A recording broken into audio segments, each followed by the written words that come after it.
Buenas tardes, tengan ustedes. Les saluda René Chávez Domínguez, presidente del Grupo de Historia del Parque de la Revolución, y le doy la bienvenida a los compañeros presentes. Estamos en el Museo Taríque de la ciudad de Chihuahua, y también a los compañeros que están a través de Zoom.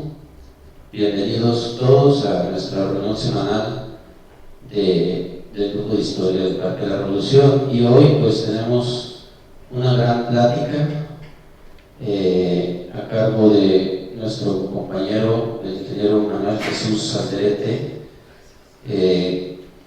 Muñoz, que nos va a platicar sobre su libro Memorias de la Hacienda de San Jerónimo, Bachíliba y Naguilipa, 360 años de historia y libertad, así lo nombra Manuel. Pues es un libro que ya tenía Manuel algo de tiempo para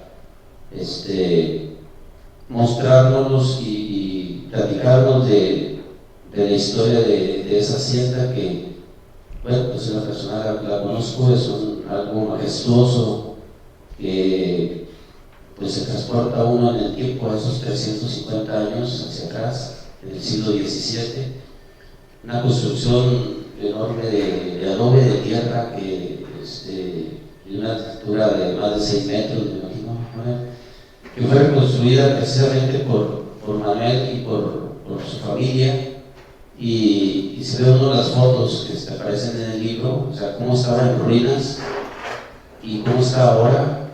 Pues esa es una tarea titánica la que hicieron para volverla a dejar, si no como estaba originalmente, pero sí muy similar, para que todos la disfrutemos. La capilla, los grandes salones, ¿no? Los adobes de tierra expuestos que pues el tiempo los va deteriorando, pero son adobes bien hechos que duran una eternidad, ¿no? También. Entonces, pues, vamos a leer aquí algo de la semblanza de nuestro compañero, el ingeniero Manuel Jesús Alderete. Voy a leer precisamente lo que viene en la solapa de su libro. Él nació en 1957, en la hacienda precisamente de San Jerónimo, Bachíliba, Chihuahua. Es municipio de Bachíliba. O sea, está hacia el noroeste, para los que nos ubiquemos, hacia el noroeste del estado de Chihuahua. Manuel pues, es ingeniero químico industrial por el Instituto Tecnológico Regional de Chihuahua y egresado de los programas AD1, AD2 y PADI. Ha dedicado su vida profesional al impulso y promoción del desarrollo económico regional a través de diversos procesos como atracción de inversiones industriales, desarrollo de clúster económicos y formulación de proyectos de inversión y análisis de mercados, actividades que ha desarrollado como promotor y posteriormente director de desarrollo económico del estado de Chihuahua AC desde 1980 hasta 1989, y como socio fundador de Alderete y Socios Consultoría Industrial SC desde 1990 a la actualidad, donde ha desarrollado más de 350 proyectos y estudios, los cuales se han completado en más de 100 nuevas industrias y empresas establecidas en el estado de Chihuahua y en otras regiones de México. Destacan proyectos como la atracción de industria electrónica, industria automotriz, CIMAC, Hospital CIMA, Centro de Exposiciones Expo Chihuahua, Programa Chihuahua Siglo XXI, planta de cerveza Heineken y la planeación e impulso de la industria vitivinícola en el estado de Chihuahua.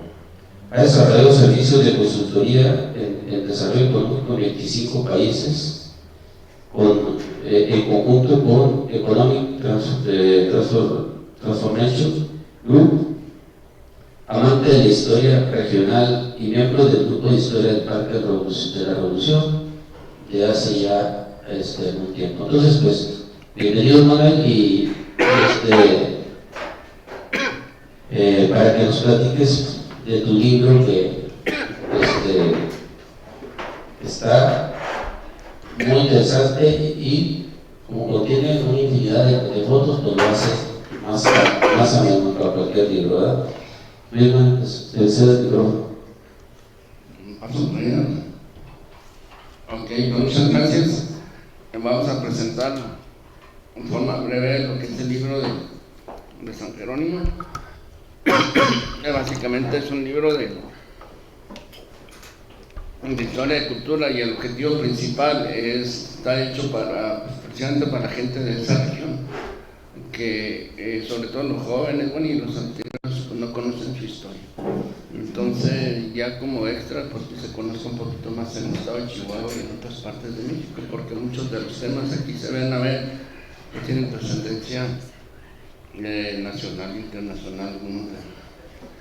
Entonces, básicamente, la parte del libro, pues, de recopilar el origen de San Jerónimo, cuándo fue, y luego todas sus etapas.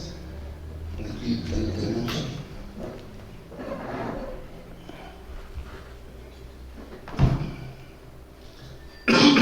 Tiene la portada, así es un collage de fotografías del lugar y ahorita cómo funciona. Ahorita pues está como una especie de museo vivo, porque pues, está abierto a la gente, no cobramos, la gente va allí, recorre, etcétera, y también pues se tiene ahí operación de trabajo allí, de ganado, entonces pues necesita que un lugar de ese tipo, para que no se caiga, tiene que mantenerse viva, entonces vive gente, de ahí no la pasamos. Total, donde queda, esta es una de las flechas, lo marca ahí donde se encuentra, básicamente es al noroeste de la ciudad de Chihuahua.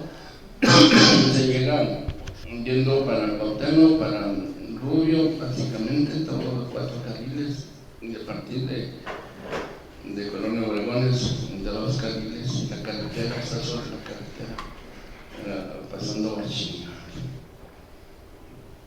Básicamente está en el extremo de Huachinga y donde empieza Nanquipa, entonces mucho de lo que van a ver, pues es mucho mezclamos no nomás la historia del lugar, sino por la historia de Huachinga, la historia de Nanquipa, que la gente ya probablemente la conoce poco, y el resto del estado mucho menos. Ahí en la imagen que ven ahí, los puntos amarillos, básicamente son los lugares donde nació la Revolución Mexicana. Está aquí en la posición de Chihuahua, está la posición ahí de Huachinga, de San Isidro Guerrero y de Nanquipa, y San Jerónimo está en medio de los personas, porque tuvo mucha presencia en ese tema de la Revolución Mexicana. Entonces aquí tenemos al principio del libro donde empieza la historia. Entonces la fundación de Huachinga, Nanquipa, en 1650. Estas fundaciones fueron muy cortas. La fundaron en Nanquipa y a los 3 días llegaron los tarahumaras y mataron a los misioneros y se desapareció la fundación, se volvió a fundar. Total que después ellos se establecieron y cuando se fundan las colonias militares, vamos a ver lo que son las colonias militares, es cuando se funda San Jerónimo. Entonces sabemos básicamente en 1780, construida por Juan Bautista de Quesada, ordenado por Teodoro de Cruces. Y después de esa época, que vamos a verlo primero, la época de presidio, sigue la época de la Guerra Apache, después sigue la época de inicio de la Revolución, todo el proceso de la Revolución, la terminación de la Revolución en San Jerónimo, luego el ataque a Estados Unidos, la invasión de Estados Unidos, luego la persecución de la comitiva, y que también tenemos cantidad de fotografías, y después de eso el lugar quedó muy no dañado, pero muy impresionado de tantas batallas, se quedó solo, lo compra mi papá. Entonces ahí vienen las historias familiares y después de restauración. Entonces lo que sí nos sorprendió es que cuando empezamos a hacer este trabajo, que la historia que había, pues ahí se lo oía pegar Columbus, y salía un libro y otro libro, y en total aparecen 150 libros. Entonces aquí lo que hicimos, cortamos pedacitos de todos. Entonces hay una historia, arriba hay otra historia y arriba de otra. Y al ratito pues se puede hacer uno en bolas, ¿verdad? Aquí tenemos una imagen ahí de la hacienda como está ahorita. Básicamente lo van a ver ahí los adobes desnudos. Y pues así estaba y así se quedó y así está. El arquitecto que nos ayudó a la restauración, que es Gastón Rosa, analizó esto, porque muchos de estos, para protegerlos, se cubren, se encalan y todo eso, quedan blanquitas. Pero este lo vio y dice: mira todo lo que ha pasado en 250 años y todavía los adobes están macizos, hasta cuánto otros 200 años, entonces déjala así. Al dejarla así, pues sí impresiona mucho. Y impresiona también negativamente cuando la gente llega y lo ve así. ¿Qué pasó acá? Como que la gente no estamos acostumbrados a ver adobes. Y este lugar, pues que era el último presidio. Entonces, eso ya lo comprobamos, ya lo tenemos ya muy amarradito, porque también nunca cuando empezamos no sabíamos qué era esto. Una hacienda, pero ¿quién tiene dinero en aquellos años de hacer una cosa tan grande? Había mucha pobreza, muchos ataques apaches. Entonces ya después de mucha investigación, es uno de los últimos presidios. En Chihuahua va a haber 22 presidios llamados como el lugar donde se alojaban los soldados. Y prácticamente a los 22 el único que está parado es este. Y en México llegó a haber 50, 60 más o menos, en Estados Unidos como unos 20, y realmente de todos 70 más 20, 90, pues el único de los poquitos que están parados son estos. Hay un pedacito en Tucson y hay en Santa Bárbara, California. El tema es de que pues es una joya por el tema del presidio. Total que él lo mandó a fundar el Teodoro de Croix. Esto es toda una lista de una plática que ya hemos dado. El comandante de las provincias internas, él llegó de Bélgica, España. Él estuvo como capitán general aquí en Chihuahua, y cuando está aquí en Chihuahua decide que para detener a los apaches no era suficiente con los presidios que había, sino que ahí vivieran los soldados, y que los soldados tuvieran familia y tuvieran tierras. Entonces creó un concepto que se llama colonia militar.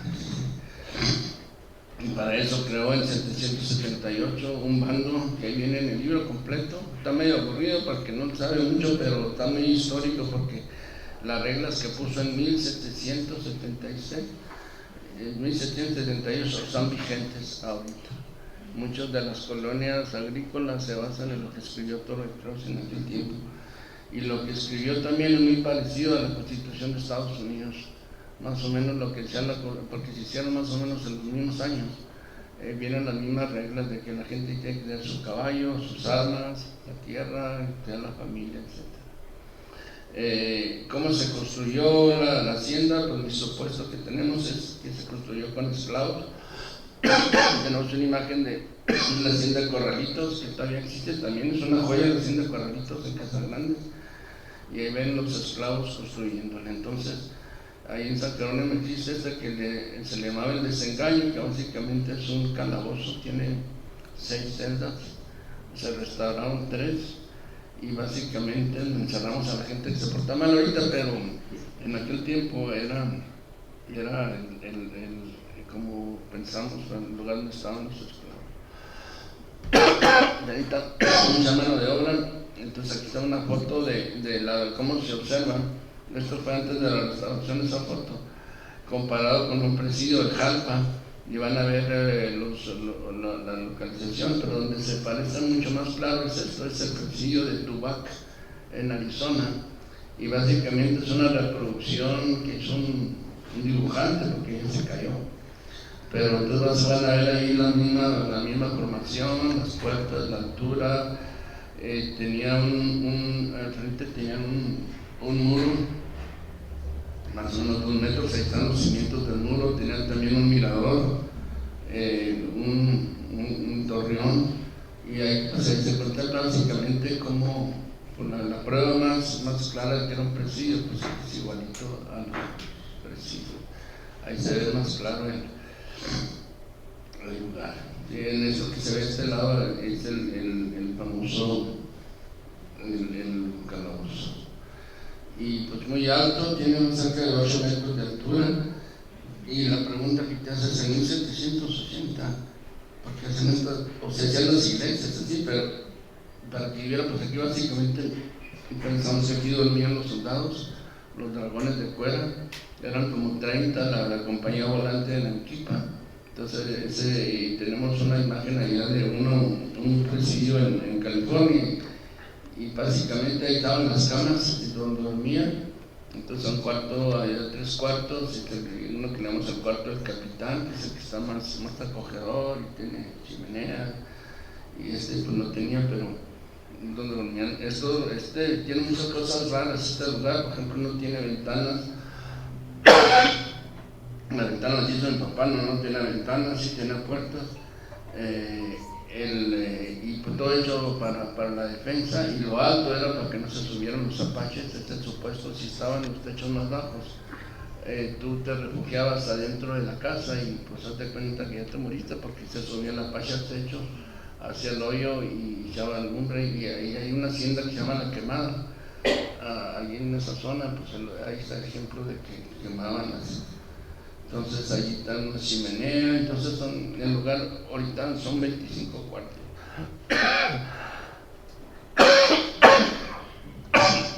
No vamos a ver los dos, pero básicamente tenemos el cuarto, pues la sala principal donde hicimos a la gente, el cuarto que le llamamos de los gringos, el cuarto de la chimenea, el cuarto de los apaches, y luego el de los dorados. Vamos a hacer uno de los dragones de cuera, y luego uno de la familia, y el de los fantasmas, y el de la capilla, y el calabozo. Sí, se entretienen. Pues aquí están, ¿verdad? Básicamente el calabozo, y luego hay un muro exterior, o sea, las bases, pues, donde estaba el muro, donde estaba el torreón. La idea es de que había un torreón ahí, y había otro torreón en Machima, en el Fortín. La idea es de que vamos a tratar de, teniendo algo de dinero, hacer una restauración del torreón como era antes. Y todo, ¿por qué era eso? Pues por la guerra apache. Vienen muchos documentos en el libro sobre la guerra apache, cuántos mataron, dónde fueron, cómo fue. Pues realmente la gente en aquel tiempo, la vida pues era muy difícil, y sobre todo de aquí vivían, pues básicamente de la ganadería, y pues siempre están en peligro de que llegaran grupos de apaches. Hay un reporte ahí de 1778 donde llegaron 70 apaches a atacar a Jerónimo, y había alrededor ahí y interesante, ahora que se hizo una exploración, ahí se encontraron ahí los mosquetes, ¿cómo se llaman? Los perdigones de los mosquetes de los dragones de cuera. Aquí está una imagen más o menos, ¿sí? Este es un cuarto también que arreglamos, el cuarto de los dorados. Ahí se siente uno a ver cuando se pone la puesta del sol, como el Principito. Entonces una vez que tuvimos una visita ahí de Heidi, estamos ahí arreglando el mundo. La idea que hacemos es mantenerlo como era antes, ¿verdad? O sea, luces como eran antes, aunque ya hay instalación de luces para los eventos grandes, pero la idea pues no es prenderlos. Entonces básicamente es una imagen de un presidio como funcionaba antes, de los famosos dragones de cuera. En España hay todavía un movimiento ahorita muy reciente hablando maravillas, hay libros de los dragones de cuera, y ellos se consideran pues como que ellos son los dragones de cuera, y pues la verdad que no. O sea, la verdad que los que venimos de los dragones de cuera pues somos los que estamos de este lado, y pues tampoco sabemos. O sea, la ignorancia. Esta es una imagen de un dragón de cuera como andaban vestidos, la ropa tenía la larga, la lanza, el mosquete, los perdigones, y ese tipo de ropa. De ahí viene y surgió la ropa vaquera. Ahorita van a ver cómo hay una evolución de la ropa del dragón de cuera. El dragón de cuera era muy importante porque era el que recibía un sueldo, Entonces en aquel tiempo recibir un sueldo ya era pues, la vida, ¿no? Entonces ya con eso pues tener una familia y todo eso. Entonces fue la base que estos dragones de cuerda se convirtieron después en rancheros, en campañadores y después en revolucionarios. Lo que sí encontramos, que no viene en el libro, porque apareció después, el que construyó las instalaciones fue Juan Bautista el Quesada. Es un señor que vino de España, del Vasco, vino con Teodoro de Cross, allá con su señora y todo eso. Él fue que construyó el presidio de Nanquipa, eran 3 presidios, este San Jerónimo está parado, pero había el de Nanquipa, el de Bachinio y el de Cruces. Él después posteriormente fue a Coahuila, después fue gobernador de Texas y fue el último gobernador de Luisiana. Y su hijo fue también gobernador de Texas cuando era parte de México. Y para poner la realidad de que sí son los dragones de cuera, que son de aquí local, se vienen los nombres de los dragones de cuera, la compañía volante de Nanquipa, Juan Marufo, Francisco Granado, se vienen los nombres y dónde venían. Unos venían de Valles Bartolomé, uno venía de Granada, otro venía de España. Estos son los dragones de cuera de 1790 y aquí son los dragones de cuera de 1800 y aquí aparece como alférez, primer alférez, Pedro Armendáriz. Pedro Armendáriz era un personaje, este personaje fue de los ríos de Chihuahua, era el dueño de todo lo que era el norte del canal, el que fundó Santo Niño y fue capitán de fusilamiento de Miguel Hidalgo y de Alma y Jiménez y todos ellos. Entonces fue un personaje, Pedro Armendáriz. Entonces él estuvo en San Jerónimo como soldado. Y aquí se ve un mapa donde se ven las localizaciones donde se movía la compañía volante. Su nombre lo dice compañía volante, dice que están moviendo pues para que realmente agarres un Apache, por lo menos que tengan que andar por ahí. Normalmente usaban mulas para los traslados, que es lo más fácil, y caballos para perseguirlos en la sierra. Entonces ahí están las cruces en Nanquipa, San Jerónimo, imagina, 30 kilómetros, que más o menos lo que un caballo. ¿Me puede complementar, por favor? ¿Sí? Sí. ¿Dónde ¿Viste? A $3 cada uno. Puedes apagar aquí, si pueden apagar su micrófono. Luis, apaga tu micrófono, por favor. Otra prueba aquí de esa evolución fue este cuadro que viene en el libro también, que son los que pelearon la batalla de Tres Castillos contra el indio Gerón, el indio Vittorio. Y aquí consentía poner los que eran de Bachina. ¿Sí? Los de Nanquipa no fueron a esa batalla porque hubo una especie de pleitito en aquel tiempo y no fueron, pero sí los de Bachina sí fueron, y aquí están los que fueron. Aquí está una imagen que tienen en el libro, que ya ustedes lo han visto en otras ocasiones, es muy dramática, imágenes donde se ve la captura, bueno, de las mujeres que quedaron vivas de la batalla de Tres Castillos, niños y mujeres, y en este lado se ven los dragones, pues ya no eran dragones de cuera, se llamaban campañadores, pero como ven la ropa muy parecida a los dragones de cuera.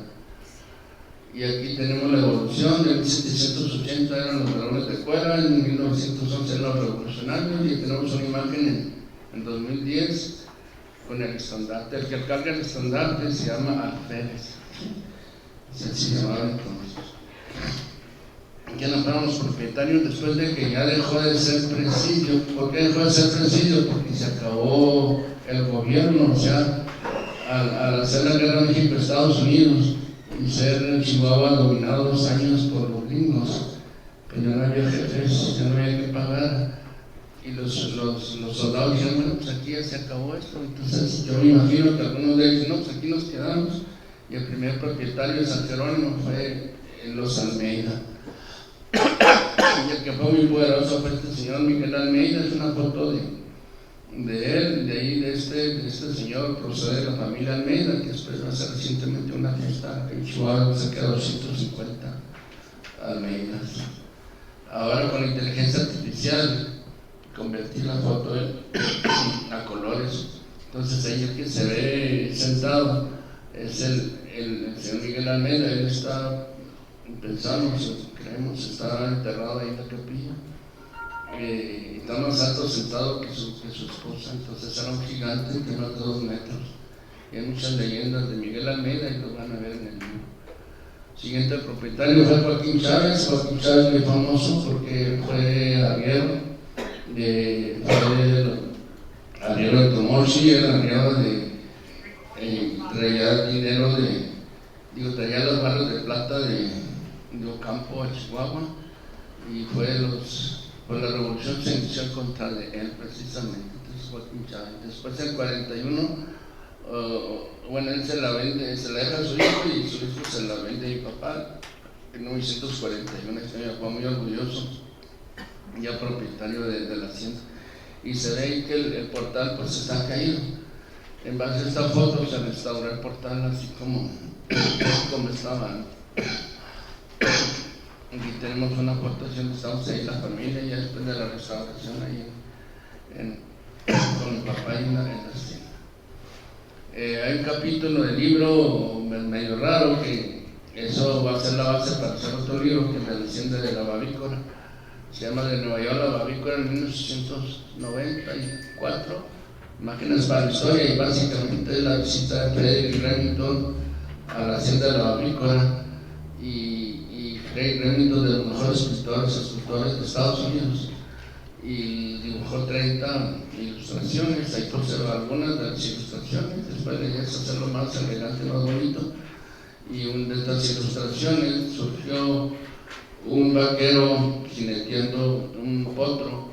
Eso después lo hizo escultura, y la escultura que está en la Casa Blanca está enseguida del presidente de Estados Unidos. Cualquier presidente que esté en Estados Unidos ahí tiene enseguida la escultura de un mexicano, un caballo mexicano y un jinete mexicano. Hay unos saben que es mexicano, pero sí, ese es y por la historia de Remington y cómo habló de los vaqueros, de que había en aquel tiempo más de 100 vaqueros en la Bavícora, más de 50,000 cabezas de ganado. Y luego ya viene pues una cantidad de imágenes. Hice un capítulo de imágenes de gente de Bachíniva, otro capítulo de imágenes de gente de Nanquipa. Aquí en Chihuahua hay que escribir esas historias de los municipios. Pues, hay 2 municipios donde ya han escrito sus historias de su gente antigua. Uno es Guerrero y el otro es Camargo. Y la gente, pues los jóvenes se sienten bien orgullosos. Mira que viene mi abuelito, ya que aparece mi familia. Y con la idea de que cada región tenemos algunas imágenes de los personajes de Bachíniva. Ahí está el señor, ¿cómo se llama? Miranda, que fue el que construyó la iglesia, unos parientes nuestros, etc. Luego ya después de esa época pues aparece ya la Revolución Mexicana. Entonces dije un capítulo cómo inició la Revolución Mexicana. La Revolución Mexicana nació en Chihuahua, en 5 pueblos. Entonces ahí describimos de cada pueblo. El de Bachíniva pues lo enseñó Eliodoro Lea. Básicamente por escribir un poema lo mandaron a la cárcel de San Juan de Ulúa. Él vive en esta casa, que después era la casa de mis abuelos. Eso lo supe hasta después, pero en esta casa nació la revolución. Y hay unas imágenes ahí de los personajes de Bachíniva, que se levantó en el 20 de noviembre. Leodoro Lea, Luis García, Ramón Rivera, Miguel Estrella, Sal García, Vicente Arias, Guillermo Alderete. Total, estos iniciaron el 20 de noviembre. Están las imágenes de ellos. Ahí está Guillermo Alderete, que así fue la revolución, y aquí está la única acta de inicio de la Revolución Mexicana firmada en Bachíniva.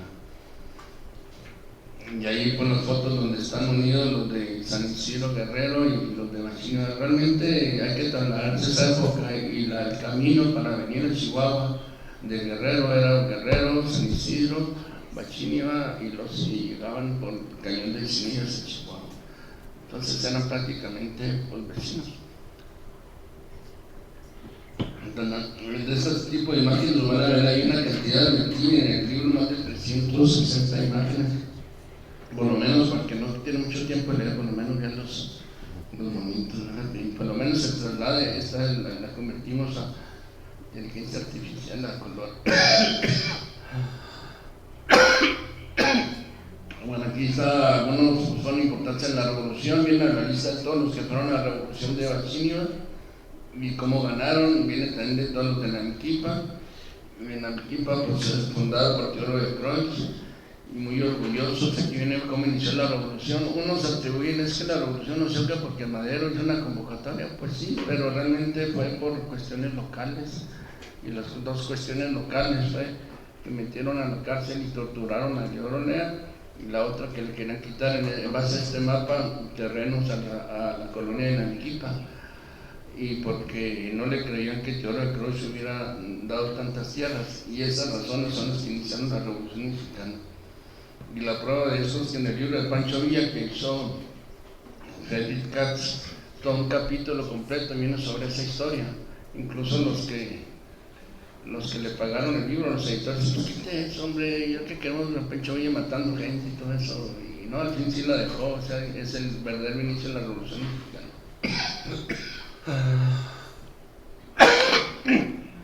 Esta es una foto muy rara. Después de tomar la presidencia el 20 de noviembre, este fue el 21 de noviembre, se tomaron una foto en Huachinio y vienen los nombres de los que se tomaron esta foto. Aquí está ya coloreado, ¿sí? Aquí están los San Isidro Guerrero, pues también fue donde inicia la revolución, y estas fotos hicieron ser muy elegantes todos. Cuando llegó Madero lo llevaron a visitar San Isidro y se tomaron fotos ahí los de San Isidro de Huachinio, está para Orozco, Arran González, también esa la coloreamos y se ven. Como se ve ahí en la revolución, no lo hicieron los pobres, lo hizo la clase media, y pues vean ahí todos con su trajecito y todo eso, y aparte en aquel tiempo se había inaugurado el ferrocarril, entonces era bastante elegante andar en la revolución. Algunas imágenes, aquí están la hacienda de Bustillos, coloreada también, donde está Madero con toda su gente, Pedernales. Hay un capítulo de la batalla de Cerro Prieto. Es una batalla que perdieron los revolucionarios, porque fue la primera vez que se enfrentaron, por lo menos en este lado del mundo, caballos contra ametralladoras. Creo que hubo una de esas en Polonia. Entonces, pues ganó las ametralladoras, pero ustedes van a ver ahí todo lo que pasó. La persona que está aquí salido, él falleció. Y uno de ellos que falleció, Tadeo Vázquez, el tío de Pascual Orozco, ahí lo están pues, velando. Básicamente están todos los compañeros velando. Esa foto me gustó mucho. Está coloreada de la muerte de Tadeo Vázquez. Después ya empieza a aparecer San Jerónimo en muchas de las historias. Aquí cuando llegó Madero herido a San Jerónimo, en aquel tiempo Roberto Fierro, que tiene el nombre de aeropuerto, este señor, o sea, un aeropuerto tiene el nombre de él, básicamente, él vivía en San Jerónimo en aquel tiempo, y él reporta que cómo llegó herido Madero a San Jerónimo, y de ahí se fue a Bustillos. Esta es una foto de Bustillos, muy interesante. Bustillos se restauró, y ahí esa puerta que está ahí, pues ahí está igualita, está muy bonito Bustillos.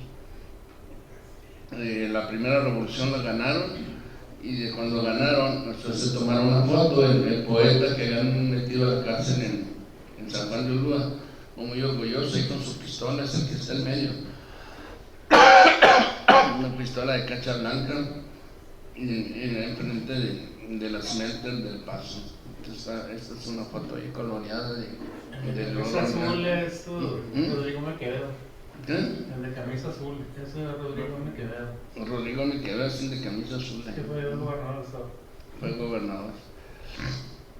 Otra foto clásica, también los que están enseguida de Pancho Villa ahí son de Namiquipa, de Huachinio, de Cruces. Pues hay muchas imágenes, muchas historias, pero la revolución la dividimos en dos partes, la primera y la segunda revolución. Cuando la gente revuelve todo, ahorita creo que mucha gente cree que la revolución es un trabajo, que nación, que realmente los políticos han batido en la revolución. Lo que fue el levantamiento de armas fueron dos clarísimas revoluciones. La primera en 1910 y la segunda en 1103. Entonces ahí las separamos en el libro como la Segunda Revolución, y esta nació en los Cerritos de Nanquipa. Esta es la foto de cuando se levantaron en la Segunda Revolución. Y aquí están los nombres de cada uno. Ahí aparece Juan Muñoz, que era el tío de mi mamá. Y estas fotos me las pasó Elvia, son unas fotos muy bonitas de algunos de los revolucionarios de Nanquipa. Ahí está Candelario, Cervantes, Tarango, hay muchas fotos de ese tipo. Los Dorados de Villa, después se consolida un grupo de 300 que eran los mejores revolucionarios. Entonces aquí lo que hice en el libro fue escoger a todos los de los 300 que eran de la región, por lo menos para que la región supiera que hubo Dorados: Candelario, Cervantes, Ramón Tarango, Jesús María Ríos, Martín Rivera, Juan Bautista Muñoz, que es el pariente nuestro, Pedro Luján, Manuel Baray, Andrés Ortiz, Julián Pérez. Este Julián Pérez, que está en Rubio, más adelante van a ver una historia de Dorado de Villa. Él le tocó tener un duelo y un encuentro a balazos con George Patton. Entonces platicamos del pleito y de las mentiras de George Patton. George Patton, si no saben, fue el que ganó de la Segunda Guerra Mundial, uno de los generales importantes. Y esa batalla fue en Rubio. Y hay mucho pues, en los Dorados de Villa. Viene Nicolás Fernández. Una vez dimos una plática aquí sobre Nicolás Fernández. Bueno, donde se pone apenas la historia del caliente fue cuando 1 de enero de 17 de febrero. Es cuando Villa viene derrotado de Celaya, después de derrotado de Sonora, y viene pues a refugiarse a donde, pues a su refugio donde había salido, y se establece en San Jerónimo por 2 meses. Con 2,000, llega con 2,000 personas, con rifles, etcétera, y pasan un montón de eventos. Los rifles que soldaron los guardan en un cañón, el cañón del Rosal. Es una foto donde vimos allí explorando el cañón del Rosal. Ahí es el cañón del Rosal donde se escondieron las armas. Le mandó una carta a Zapata invitándole a atacar a Estados Unidos. Ahí está la carta firmada en San Jerónimo. Se prepararon para una batalla con los carrancistas y se hicieron esas claraboyas que están ahí, que la gente los sorprende ahí, pues para qué se usaba, para sacar los rifles. Se robaron ganado de la Bavícora y 500 cabezas, y se le llevaron a ese lugar que se llama Los Tanques, que está ahí atrás del Picacho, y ahí donde estuvieron preparando carne seca para otro evento que ya tenía preparado Pancho Villa, que básicamente fue el ataque a Estados Unidos. Todo eso viene en el libro Villa contra todo y contra todos. Entonces yo lo que traté de hacer aquí, para no inventar nada, pues simplemente es una reproducción de lo que escribió Casallas Barrera. Entonces ahí vienen todos los detalles de la batalla de Santana, el jaripeo de la muerte. Eso estuvo muy tremendo. O sea, después de una batalla con los carlistas en Santana, Rodolfo Fierro, Rodolfo Fierro era uno de Jiménez. En total, él hizo jinetear a los prisioneros, y el que se caía del animal lo mataban, y el que se quedaba le daban la vida. Entonces, desde entonces se hacen muy interesantes jaripeos ahí en la hacienda de Santana. Esa es una imagen de la hacienda de Santana de Bavícora. Ese es el libro siguiente que vamos a hacer. Entonces Pancho Villa aquí planea el ataque a Estados Unidos. Entonces ahí vienen todos los detalles de cómo llegó Candelario Cervantes, llegó sin armas y sin dinero, y cómo Pancho Villa, hay un capítulo muy raro, muy interesante, de cómo Villa decidió atacar el 9 de marzo de 1916 Estados Unidos, precisamente porque el 9 de marzo de 1847 los gringos habían atacado Veracruz. Entonces, ¿quién se dio cuenta de ese mensaje? Yo creo que nadie, pero sí, una vez que andaban en el Capitolio ahí en Texas, ahí tienen ahí, 8 de marzo atacamos Veracruz. Pues aquí tenemos que tener el de nosotros también, el 9 de marzo lo devolvimos. Y la razón que se discute mucho por qué Pancho Villa atacó, pues es una mezcla de muchas cosas, pero una de las principales fue porque nos habían quitado, fue el único ataque serio de respuesta que nos quitaron la mitad del territorio, sin razón ninguna. Y muchos de la gente de Namiquipa, que eran los herederos, los hijos, eran mexicanos que vivían en Mesilla, Nuevo México. Y ellos los dijeron, no queremos ser gringos, mejor nos vamos y se fueron a Namiquipa. Entonces esa gente ya tenía en la cabeza que había que vengarse por lo menos una vez de que nos habían quitado el territorio. Entonces ahí sale de San Jerónimo. Todos los días se hace la celebración, se juntan ahí cerca de 7, 8, 9 presidentes municipales y se repite la cabalgata. Ahora lo hicimos otra vez, ahí pasan por el frente del cerro y aquí viene la lista de todos los que salieron, tanto de los Dorados como de los de Namiquipa. Y esta es una imagen de una de las primeras cabalgatas de repetición que se hizo en 1999. Pancho Villa ataca Columbus, quema el pueblo, ahí vienen muchas las historias, Calzadillas Barrera y platica todo lo que pasó, la versión. Aquí se ve en lo que es el museo, que era la estación de ferrocarril, que el que tomó esta fue Juan de Muñoz. Aquí vienen las balas que se tuvieron y después viene la persecución a los villistas. Cuando se vinieron cuando llegan a Namiquipa, llegaron allá a la casa de los abuelos Muñoz, ahí en Namiquipa, y pues ya aparecen cantidad de imágenes. Resulta que cuando empieza la comitiva traían 10 fotógrafos, y esos 10 fotógrafos, muy buenos fotógrafos, tomaban más de 1000 fotos. ¿Dónde están las fotos? Pues estaban en el internet, ya no las he encontrado, pero yo tuve tiempo de bajar algunas. Y pues los americanos pues no las difundieron mucho porque pues su meta era como igualito que los de Irán ahora. El objetivo pues no lo cumplieron. El objetivo era muy claro, agarrar a Pancho Villa, no lo agarraron. Entonces pues entonces van a ver fotos así de la... Aquí por ejemplo donde se ve el Cerro del Picacho ahí atrás, ahí se ven los autos en guerra. Y hay una historia, tanto una historia, por ejemplo en ese carro de adelante viene Pepsi y en el asiento atrás viene Pato y le están preguntando a ese campesino dónde está Pancho Villa, y lo sabe uno porque el que venía en el auto de atrás era un periodista de New York Times y él explica que le contestó el señor, oye, pues yo no te voy a decir dónde está Pancho Villa. ¿Y por qué? Pues primero porque no sé, segundo pues si te digo pues va a venir Pancho Villa y me va a matar.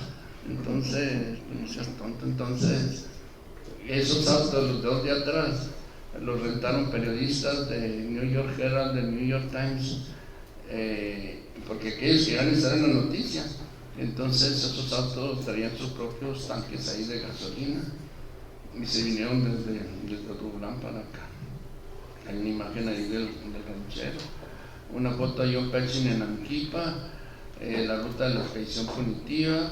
Pues muy destacado, este señor vino persiguiendo a Villa a caballo y casi lo alcanza con un día de diferencia. Si venían estos caballos, los caballos cuando van en una de las cabalgatas largas pues tienen que ir despacio y estos se los traen corriendo, pues muchos de ellos murieron, estos caballos. Aquí están los automóviles en guerra, aquí están en San Jerónimo viendo dónde sale Villa.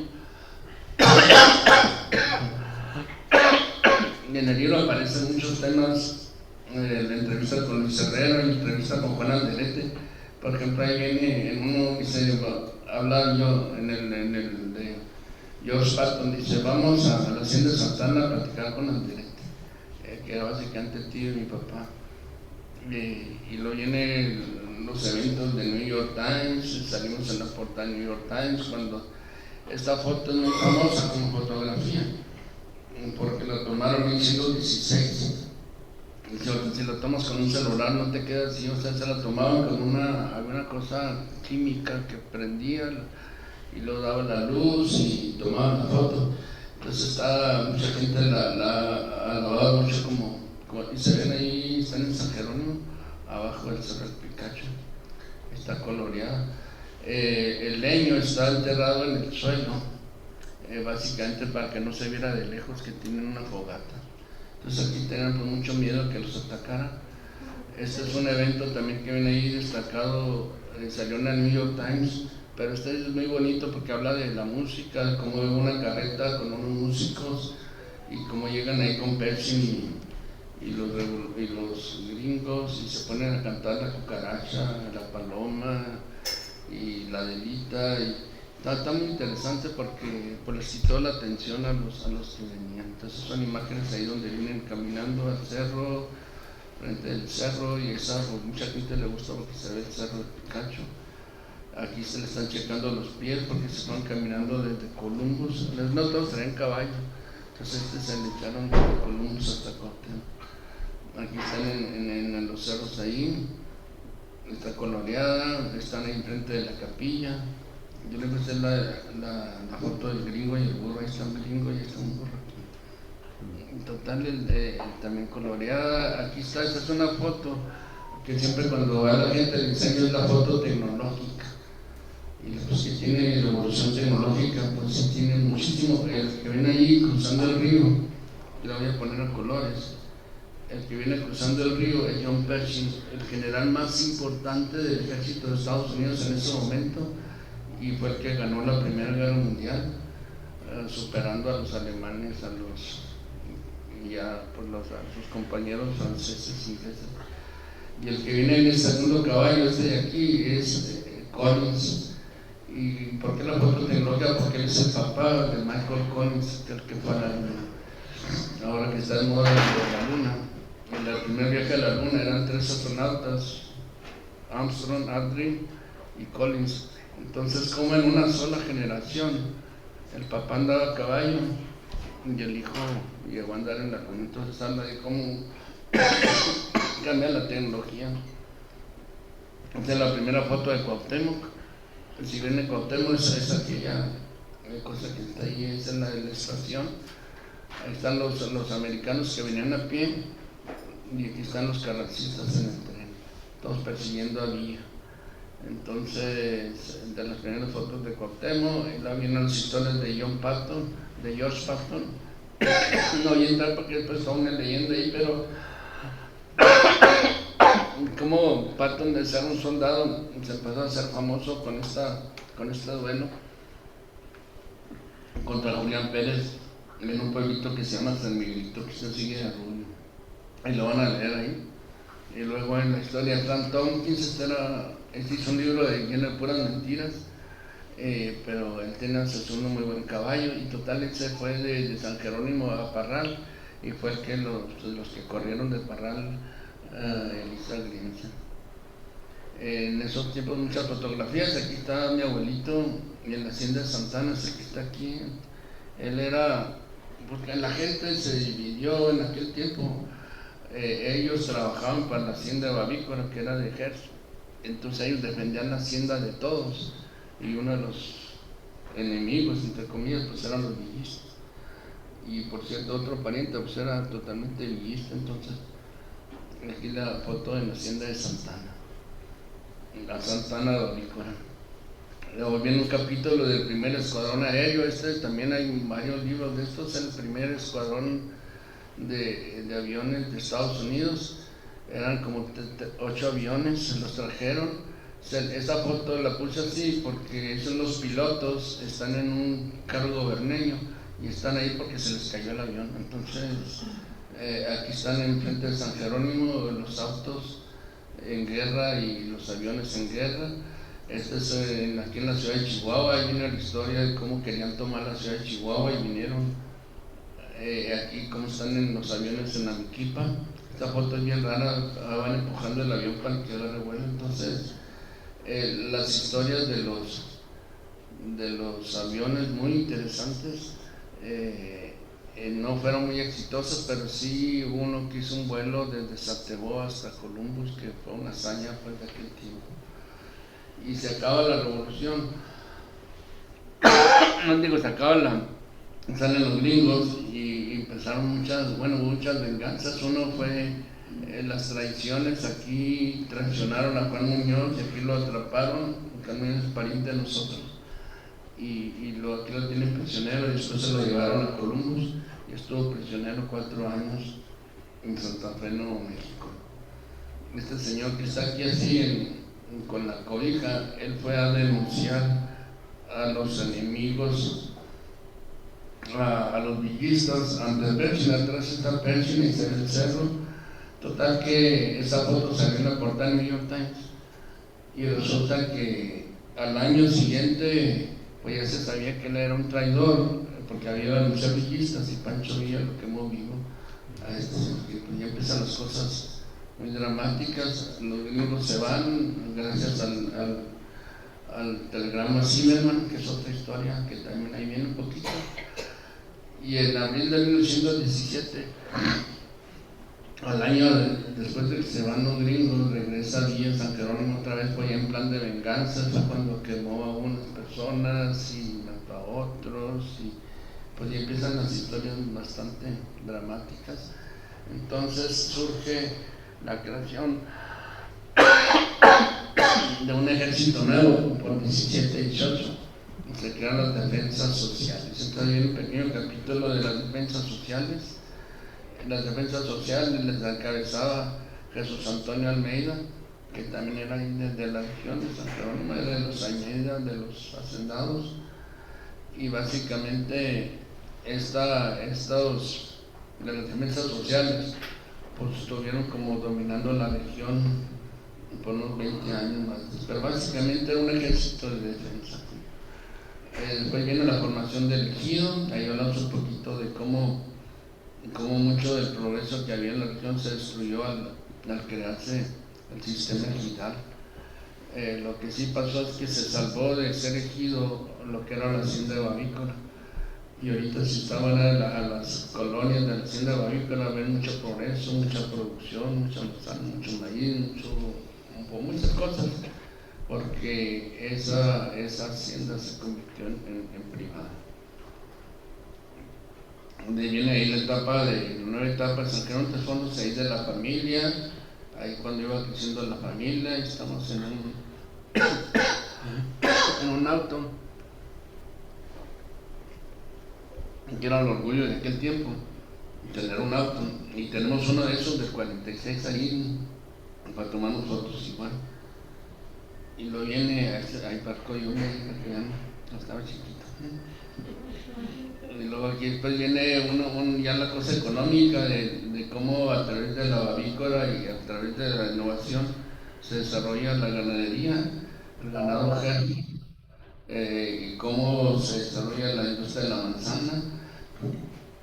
Y ponemos los nombres de algunos de los personajes ahí de la economía de esa región: Arias, Santiago Robles. Luego viene la historia última de las cabalgatas. Muchas fotos de la primera cabalgata, la segunda cabalgata, y ahorita fue la 26ª cabalgata, y están invitados. Y pues un reconocimiento a Juan B. Muñoz, que fue el que vimos ahorita enseguida, Pancho Villa con los Dorados. Después lo vimos como prisionero de los americanos, y después él sale y se regresa a su rancho, La Mosca, y él fue el que platicó muchísimo de los libros, y esta colección está ahí, y ojalá la lean. Y viene ahí se llama La Verdaderos Hechos Reales de la Revolución. Esto te platica la revolución desde el punto de vista de los que andaban peleando, ¿sí? Y luego aquí viene la primera cabalgata, fue con Patricio Martínez, y la segunda, y pues realmente ahorita ya se convirtió en una tradición muy fuerte. Otras participan como 1500 o 2000, yo creo, cabalgantes. No que todos vayan al mismo tiempo, sino como duran 15 días. Salen en San Jerónimo, salimos como 150, y luego pues en Guerrero suben, y luego en Matecibo unos se salen y otros entran, y se va creciendo, y hasta que llega a Columbus. Entonces pues se sigue manteniendo la cabalgata villista. Le llaman la cabalgata binacional.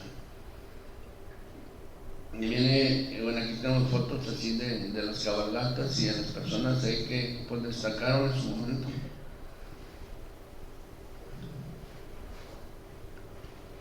Tenemos también el tema de la restauración, todo un capítulo y en fotos de cada cuarto, porque hemos recibido gente que dice, oye, nosotros lo restauran, la restauración que se hizo fue, los que nos recomendó son la restauración estilo de como estaba antes. Si tenía piso de tierra, pues que tenga piso de tierra, piso de madera y por lo más auténtico posible. Entonces la gente cree que si le pones piso de loseta y todo eso, la realidad es que si lo hace, pues se te cae la construcción. Entonces son construcciones antiguas, son una construcción que se está moviendo. Eso es bien dramático, me tocó subir arriba y siempre se está moviendo. Por el aire, por lo que sea, se está moviendo y total como que hay un equilibrio entre la madera, entonces siempre hay que tener mucho peso arriba y a veces hay que volverle a echar más peso para que se equilibre. Entonces hice una foto de antes y después, ahí viene también, ¿no? Aquí se ven a colores en los cerros, donde iban los autos,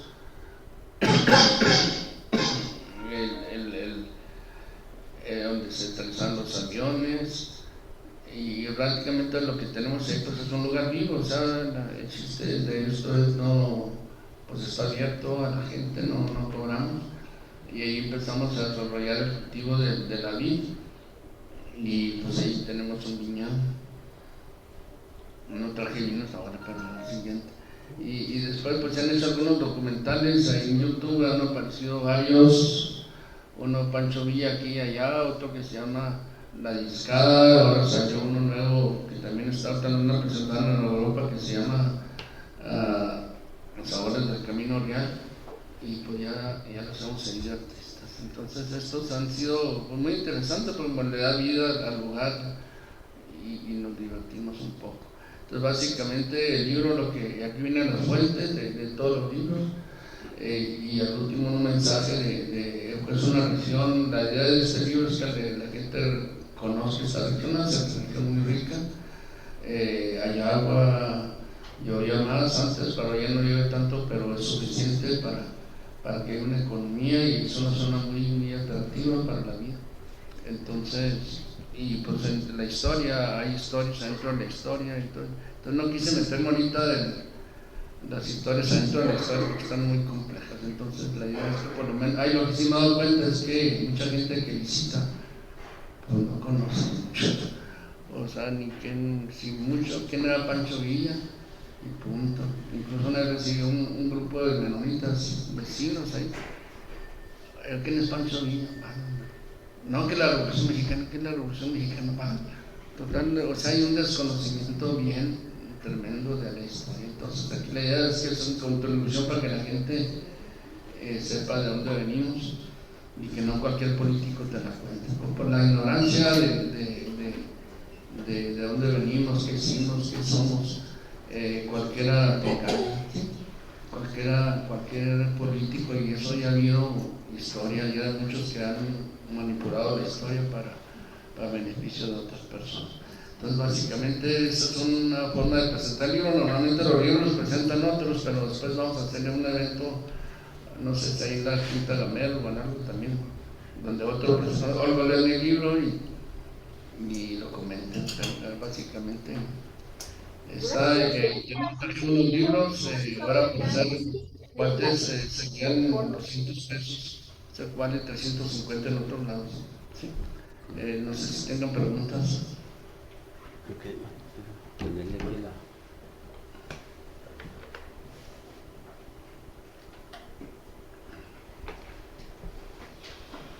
Disculpe por lo de la tos. Déjame dejarle compartir. Es que eso te cambia.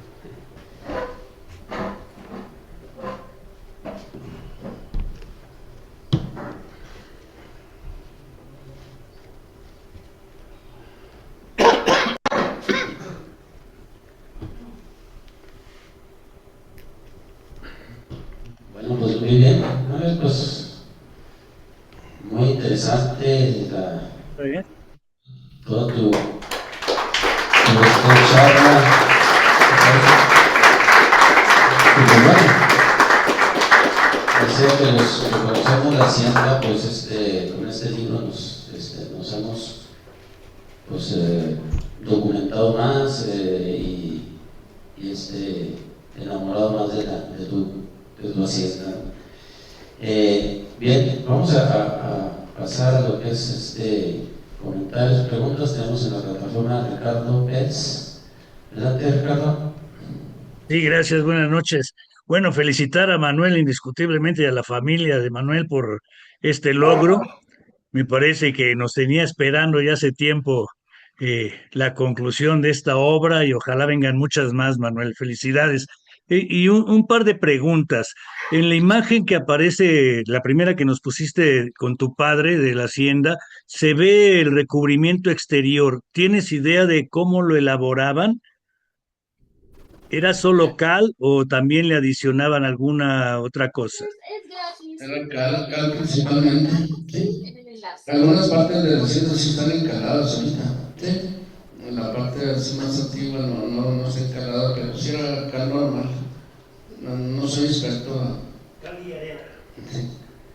Pero básicamente pues son los sistemas reconstructivos antiguos. Básicamente, una cosa que lo hacemos ahí, tenemos un adorno de los que se rescataron. Y sobre todo a los jóvenes lo que hacemos es que lo obligamos a la persona que levante el adorno y pues a ver, pues suele 30 kilos, entonces que lo levanten un poquito, nada más para explicarle que son 100,000 adobes. Entonces levantar un adobe y ponerlo a la altura de 8 metros, pues es un trabajo que no cualquiera hace en 1780, para que aprecien, porque si los jóvenes, ¿qué pasa? Entonces, pues, para que aprecien lo que batallaba la gente antes. Y la otra pregunta que te tengo, ¿el adobe era hecho con qué materiales? Sobre todo, ¿con qué lo aglutinaban? Y lleva también tiene mucha paja, ¿sí? Un zacate de allí, no sé, pero casi todo tiene mucho zacate, mucha. Zacate especial. Inclusive en la otra vez que andamos ahí en Nueva Geni y encontramos una moneda dentro de los sabores. Es que se hacían el batido ahí y algunas monedas se fueron. En la hora que alguien aquí fue, el rico fue ahí, también pasó, encontró muchos cartuchos, muchos detonados, otros no detonados, perdigones y también insignias de los soldados americanos. Y también Gracias, Manuel, felicidades. Bien, tenemos en la plataforma a Marilyn. Adelante, Marilyn. Hola, bueno, estoy aquí aprovechando el espacio de Marilyn en Zoom. Soy Heidi, buenas noches, ingeniero, buenas noches a todos allá también en la plataforma y a quienes están ahí presencial. Felicitarlo, ingeniero Alderete, y a usted también y a toda su familia por este rescate, esta preservación, esta conservación y sobre todo el mantenimiento que se queda de tarea. Esperamos que no solo sea a través de ustedes, de su familia, de ingresos privados y que se anime por ahí el Ayuntamiento de Bachini o algún apoyo estatal a continuar con esta conservación y sobre todo ir buscando quién va a continuar con esta tarea del mantenimiento de la hacienda, quién se va a quedar a cargo para que también podamos la gente llegar a tener acceso a ese museo. Y comentar que en el escritorio de Leodoro Lea, en algún momento usted nos compartió de que venía ahí una imagen de Francisco y Madero, bastante interesante, que sí viene en el libro, en la página 51 para ser precisa, porque debo confesar que el ingeniero me hizo favor de regalarme uno de sus tomos. Y también otro de los datos interesantes que me encontré en el libro fue que cuando estaban con toda esta cuestión de lo de la expedición punitiva y demás, dice aquí en uno de los relatos, así fue, nos fuimos para San Jerónimo y nos presentamos al general Villa. Estaba en la casa del administrador de dicha hacienda, un japonés. Entonces, otro dato también que me parece bastante interesante, no lo había visto, ni escuchado, ni leído. Y pues más nada, felicitarlo porque ya está su obra en físico, obra que teníamos bastante tiempo esperando. Sí, pues básicamente lo del japonés, mucha historia, tanto de la historia, era un japonés y enfrente de la capilla hay un panteón donde era de los Almeida, de los católicos, por decir así, y afuera del cerco había enterrado un japonés. Entonces, por lo que se acostumbraba en aquellos tiempos. Y lo de Llorolea fue que en un viaje a Huachini, una señora, platicamos con ella y dijo, no, pues yo tengo el escritorio de Llorolea, y se los presto, y fuimos a recogerlo, lo llevamos, ahí lo tenemos, es el escritorio donde nació la revolución, donde hizo la primera acta de la revolución mexicana, y tiene todos sus libros, porque Llorolea, pues en aquellos tiempos era la gente que leía, escribía y todo eso, están todos sus libros originales. Y cuando abrimos un cajón, estaba una foto de Francisco Madero y una foto de los Dorados de Villa, que tenía algo hermanos, entonces ya los marcamos y ahí los tenemos. Pero básicamente el que llevó al poder a Francisco Madero fue un Llorolea y lo tenéis como recuerdo. Muy bien. Entonces tengamos en la plataforma ya no. Por aquí, Manuel Salcido, hermano. Sí, pues mi participación es básicamente para comentar que las ocasiones en que el ingeniero Lerete nos ha invitado ahí a la hacienda, la verdad es que vamos y pues ustedes se respiran puro aire puro, pura naturaleza, aparte de historia. Cuando yo conocí San Jerónimo, conocí primero la hacienda que al ingeniero Lerete, y la verdad es que hice un recorrido ahí y bueno, se queda uno, de veras, se queda uno encantado. Pero más que todo, felicitar aquí al ingeniero Lerete, porque ahora que editó su primer libro, pues ya entra al selecto grupo de escritores. No es fácil. Muchas felicidades. Bien, gracias. No, gracias. La idea es hacer más libros, no es que pues así tengo tiempo, pero la idea es hacer 7 libros. El siguiente ya lo tengo más o menos, que sería Memorias de la Hacienda Bavícora, y después Memorias de un promotor, que básicamente es sobre el desarrollo económico y promoción económica. ¿Sí? Okay. Adelante.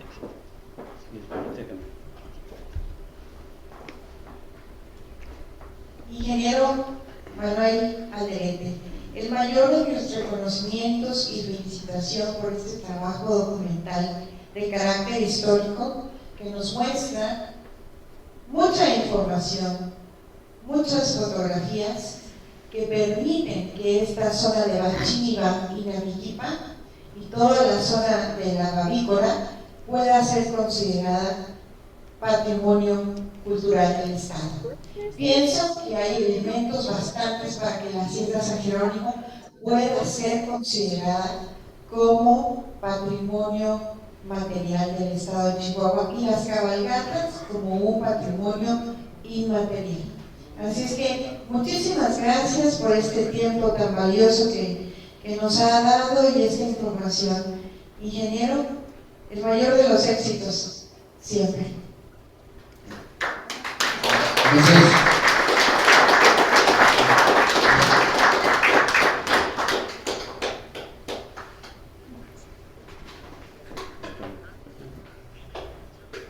Maestro Israel González, por aquí. Gracias. Bien, pues buenas tardes a todos presentes. Ingeniero Alderete, pues me uno a las manifestaciones de reconocimiento y de felicitación de cada uno de los que usa la palabra. Y muy merecido, ingeniero, porque usted se ha dado a la tarea de dar a conocer las bellezas, no nada más físicas, sino culturales e históricas de una muy preciosa región como lo es la región de la Bavícora. Yo conocí desde hace mucho tiempo la hacienda de San Jerónimo. No, todavía no era museo, ni estaba, tenían a su cargo, no sé por qué, una familia Arias. Enfrente, sí. Ahí vive una familia. Sí, enfrente, sí. Entonces ellos en una ocasión lo invitaron para allá, y entonces Enrique Arias, y no me acuerdo del otro, cómo se llaman los hermanos, Y ahí fue cuando conocí yo esa magnífica hacienda, pues plagada de historia, porque ahí, como vimos ahorita del libro, muy documentado, ya lo he visto, he dado un repaso, y pues prácticamente todo lo que ahí nos cuenta, sinceramente, nos llena de emoción y de orgullo, porque aquí en Chihuahua tenemos zonas como esa, donde pues se llevaron a cabo muchas de las cuestiones históricas de nuestro estado de Chihuahua. Así que felicitaciones, mis felicitaciones, y que no sé cuántos libros tengan antes, pero que este no sea el último, que sean muchos más. Y muchas gracias, ingeniero. Adelante. Básicamente no es para aclarar la parte de que está el museo, pues es la parte de la familia de nosotros, que enfrente es de la familia Arias. Entonces, pues se dividió en dos partes y ahí están. Tenemos por aquí a Daniel Rey. Antes que nada, pues felicitarlo por esta gran plática que nos dio hoy. Yo tuve la oportunidad tengo la oportunidad de haber conocido esa hacienda. Yo he ido en 2 ocasiones. Y a mí yo tengo un hobby que es el detectorismo, ¿verdad? Me gusta mucho buscar tesoros que no he encontrado ninguno hasta ahorita, ¿verdad? Yo lo encontraré. Bueno, me di a la tarea, la primera ocasión, en ir a detectar un rato cuando fuimos la primera vez. Y en aquella ocasión, pues era un poquito más novato, me encontré una moneda de 1918, un 5 centavos monograma que le di aquí al Inge.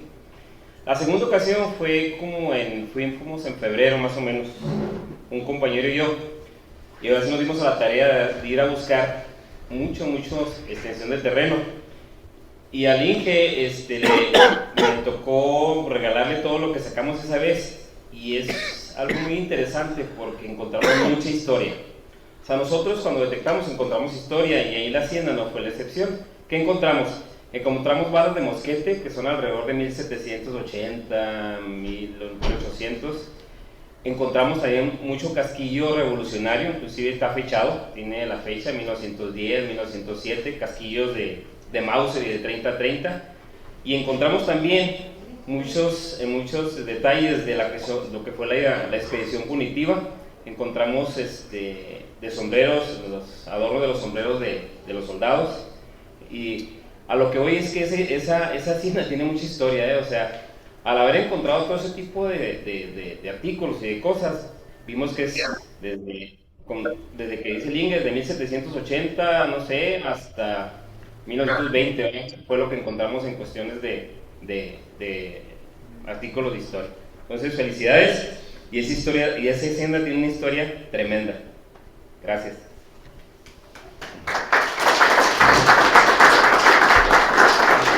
Básicamente hay más una anécdota. Resulta que mi hermano que hizo la restauración se juntó con una arqueóloga, Jane Kelly, que básicamente, que es otro tema que no metimos aquí, que era la arqueología de la gente de los años 1000 y 1200.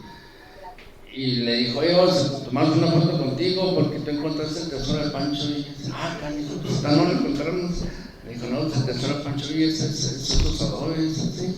O sea, en la construcción, pues realmente es un tesoro.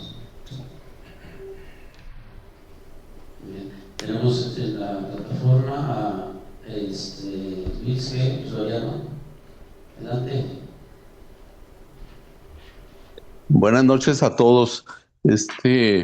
Pues una felicitación enorme para Manuel Alderete. Somos ex compañeros egresados del TEC de Chihuahua, y con mucho gusto lo conocí antes, cuando éramos estudiantes, pero principalmente por haber estado ahí en el rancho San Jerónimo tan bonito, invitado por la familia de Enrique Arias y todos sus familiares. Excelente trabajo, Manuel. Una historia muy interesante, te felicito mucho.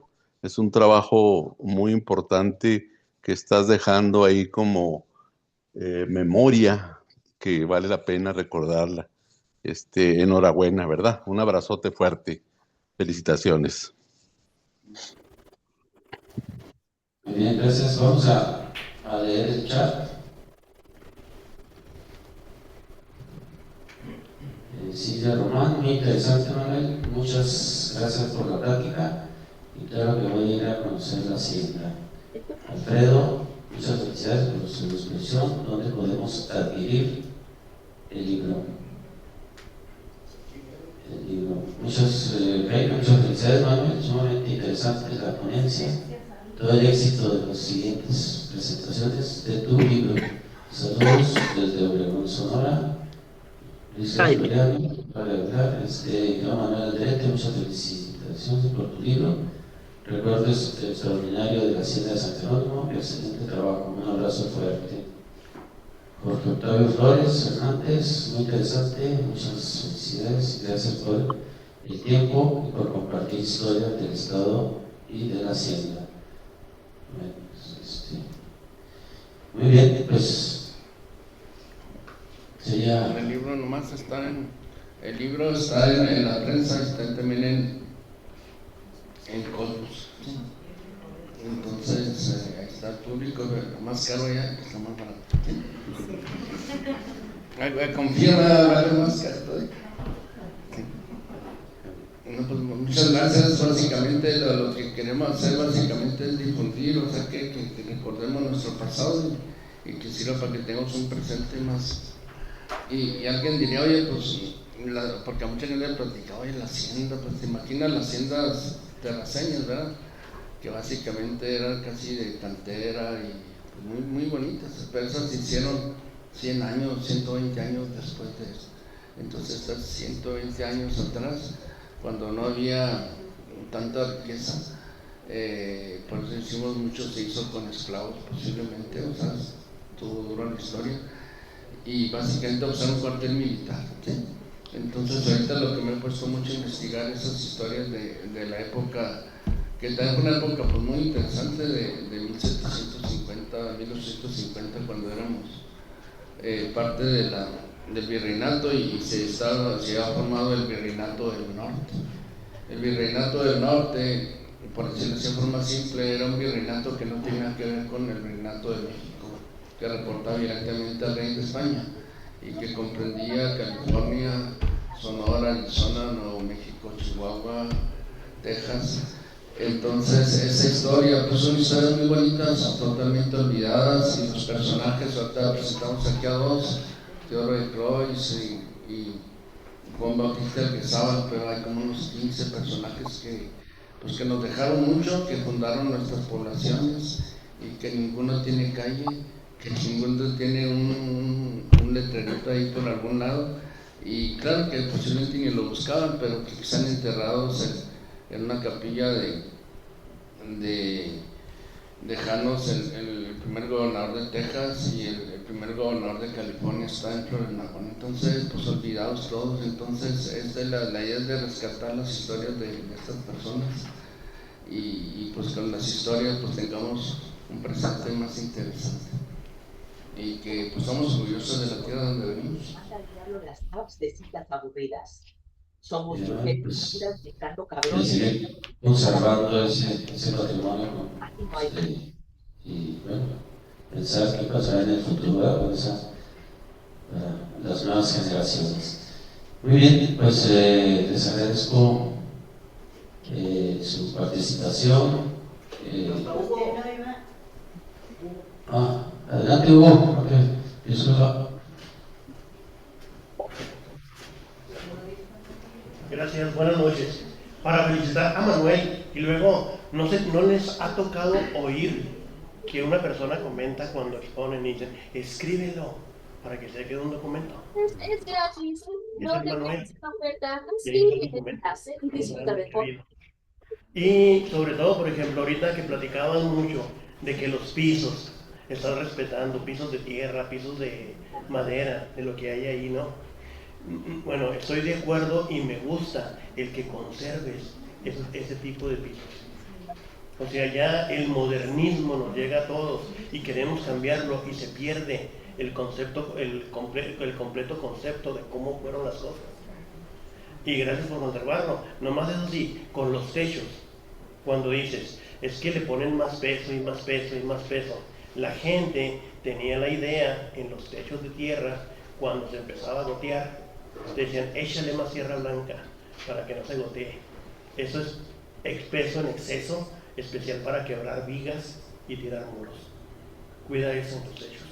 Eso del tener y echar tierra de más no sirve, porque el rato se cae. Gracias, Manuel, por esta obra tan interesante que tienes. Gracias a todos. Ándale, gracias. Ahí está el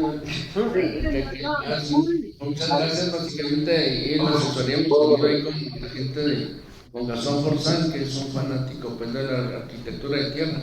Y por si todavía nos queda pues, mejorar, porque cada vez hay que meterle más el mantenimiento, y ahora que fuimos hay que cambiar unas vigas, y pues lo tenemos que hacer nosotros.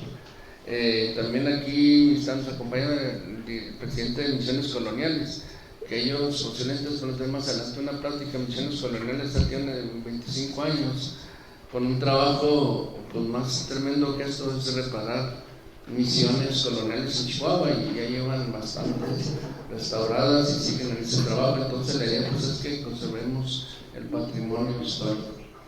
Y nomás desde Elvia, que básicamente hizo la investigación de ahí en Amiquipa de que era un presidio, y sí, pues sí fue un presidio. Aunque la palabra presidio para la actualidad pues nos manda así como que en la cárcel. Realmente el presidio pues es un fortín, y pues es un orgullo esos fortines que tuvimos, y lo triste es que de esos 22 fortines pues es el que está restaurado y más o menos, pero los demás están muy abandonados, y algunos ni siquiera la gente de Pueblo Sánchez del Estado, el de Galeana no sabe dónde está, el de Finaga no sabe dónde está. El total, por lo menos nosotros como grupo histórico, tratar de señalizarlos y tratar de protegerlos. Tengo un amigo ahí de España que sacó un libro que se llama El Presidio, que habla de 1700, 1600, 1700, y el siguiente es de 1700, 1800, y se van a sorprender de todas las historias de los presidios de Chihuahua y todas las cosas que pasaron. Pues muchas gracias. De manera que vive cerca de ti. Bien, pues gracias nuevamente, y